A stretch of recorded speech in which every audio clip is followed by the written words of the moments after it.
Bismillahirrahmanirrahim. Students, Assalamu alaikum wa rahmatullahi wa barakatuh.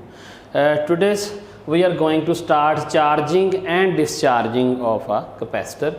Chapter number 12, lecture number 11, second year physics, PTB की books हैं जो, तो उसमें हम देखें look at this circuit कि इसमें एक रेजिस्टेंस है और एक कैपेसिटेंस है, या एक रजिस्टर है और एक कैपेसिटर है, ये सीरीज़ में लगे हुए हैं। तो ये बैटरी लगी हुई है और ये एक हमारे पास स्विच लगा हुआ। अगर ये इस तरह सर्किट स्विच ऑन करेंगे, एस को ए से मिलाएंगे अगर हम, तो ये पॉजिटिव टर्मिनल है और ये नेगेटिव टर्मिनल है। तो क्या होगा, इस कैपेसिटर की प्लेट के पास फ्री इलेक्ट्रॉन्स होते हैं, ये मेटल का बना होती है। तो ये फ्री इलेक्ट्रॉन्स इधर से इस अट्रैक्शन की वजह से इस तरफ को मूव करेंगे और यहाँ पर एक पॉजिटिव चार्ज डेवलप हो जाएगा, डेफिशिएंसी ऑफ फ्री इलेक्ट्रॉन्स।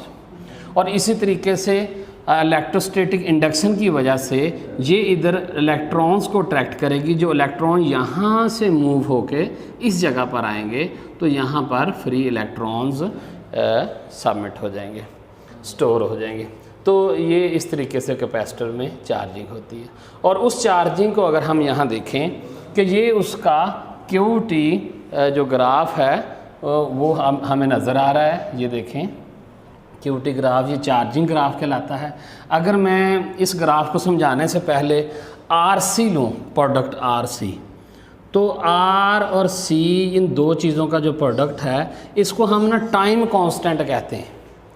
और अब ये टाइम कांस्टेंट किसके इक्वल है, ये टाइम कांस्टेंट किसके इक्वल है, हम इस चीज़ को प्रूव करते हैं कि ये जो रेजिस्टेंस है, अगर हम ओहम्स लॉ के हिसाब से देखें तो ओहम लॉ से के हिसाब से resistance is equal to V/I, सही हो गया।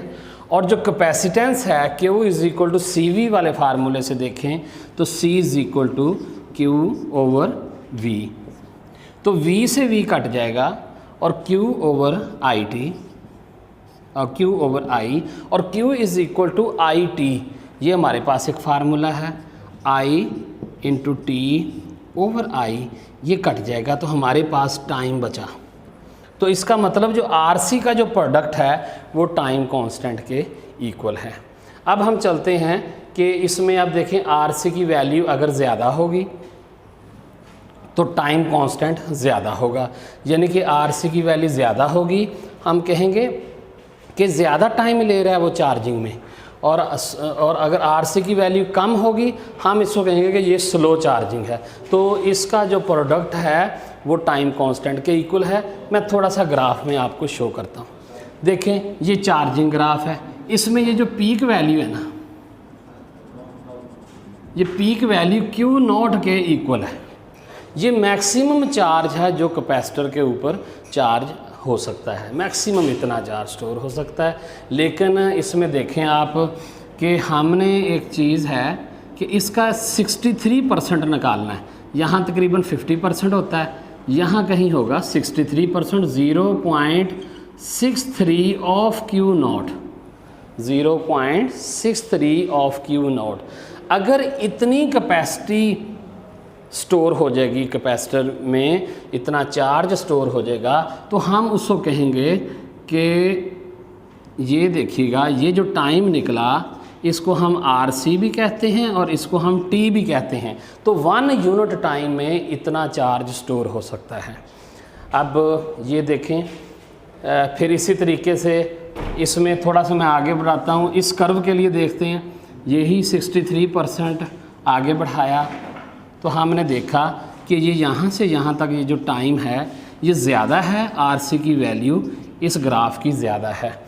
यानी कि जो कैपेसिटर 63% चार्जिंग पहले अचीव कर लेगा, हम कहेंगे कि वो जल्दी चार्ज हो रहा है, उसका टाइम कांस्टेंट कम है या RC का प्रोडक्ट कम है। और जो ये 63% वैल्यू को ज़्यादा टाइम में अचीव कर रहा है, हम कहेंगे इसका टाइम कांस्टेंट ज़्यादा है, यानी कि RC का प्रोडक्ट ज़्यादा है। तो ये चार्जिंग ऑफ ग्राफ से रिलेटेड बात थी। वैसे ये 63% क्यों कहते हैं, तो उसमें अगर हम इसको देखें कि किसी भी कैपेसिटर में जो इनिशियली जो चार्जिंग है, इनिशियली चार्जिंग वो काफ़ी फास्ट होती है। अगर इस ग्राफ में देखें आप, इस ग्राफ में जो स्लोप है ना वो Q/T को रिप्रेजेंट करेगा और Q/T करंट को रिप्रेजेंट करता है। मसलन मैंने इस ग्राफ का अगर स्लोप यहाँ देखना है ना तो टेंजेंट ड्रॉ करूँगा इस पॉइंट पर, वो टेंजेंट ड्रॉ करके और मैं यहाँ से स्लोप फाइंड करूँगा और उस स्लोप वो करंट को रिप्रेजेंट करेगा। आप देख सकते हैं कि ग्राफ के इस हिस्से में स्लोप ज़्यादा है और आगे जाएं इस हिस्से में स्लोप कम है। इसका मतलब है कैपेसिटर पहले फास्ट चार्जिंग देता है। जब 63% ये फिल हो जाता है फिर ये चार्जिंग आप देख रहे हैं कि स्लो चार्जिंग, करंट स्लो होगा तो चार्जिंग भी स्लो होगी और ये चार्जिंग उस वक्त तक चलती रहेगी जब तक जितना पोटेंशियल इस बैटरी का है उतना पोटेंशियल इस कैपेसिटर का नहीं हो जाए, उस वक्त तक ये चार्जिंग चलती रहती है। अच्छा, अब 63% 1 यूनिट 1 टाइम जो चार्जिंग है उसको हम कहते हैं। अगर फ़र्ज़ करें 1 सेकंड है, सपोज कर लेते हैं, तो 1 सेकंड में 63% चार्ज हुआ।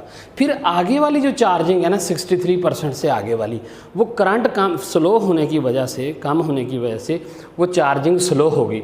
और मैं उसको आप एक एग्जांपल देता हूँ कि अगर हम 2 सेकंड में देखें तो ये तो आपको पता है कि RC = T 1 सेकंड है। अगर किसी दूसरे कैपेसिटर उसी का 2 सेकंड अगर ले लें 2 RC वैल्यू, तो उसमें हम देखेंगे कि ये 63% की बजाय ये 86% देख लें। यहाँ से इसी को देख लेते हैं कि 86% तकरीबन यहाँ बन जाएगा, तो ये 86% चार्जिंग लेगा।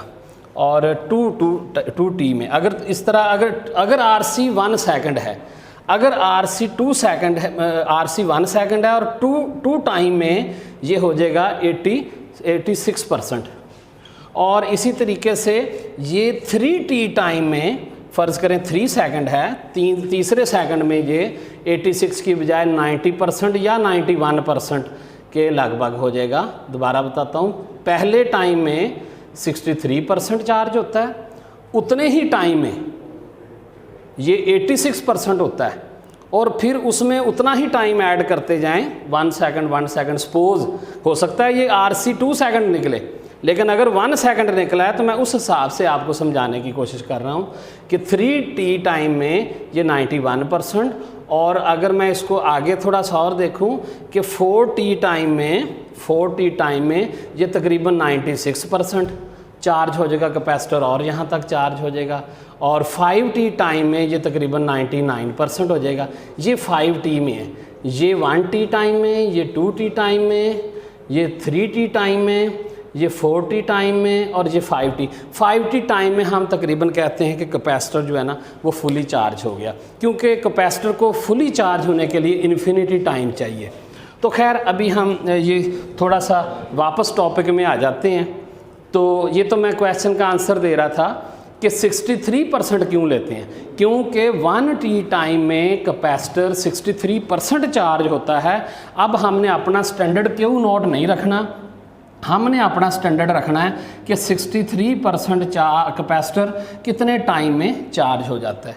तो आगे अब ये देखें, ये कैपेसिटर थोड़े टाइम में चार्ज हुआ और ये वाला जो है ये ज़्यादा टाइम में चार्ज हुआ, तो इसकी जो टाइम कांस्टेंट है वो कम है, ये जल्दी चार्ज होता है। और इसका ग्राफ का टाइम कांस्टेंट ज़्यादा है, जिसका टाइम कांस्टेंट ज़्यादा है हम कहेंगे उसकी RC वैल्यू ज़्यादा है। तो मैं इसको लिखूँगा, इसकी RC वैल्यू ज़्यादा है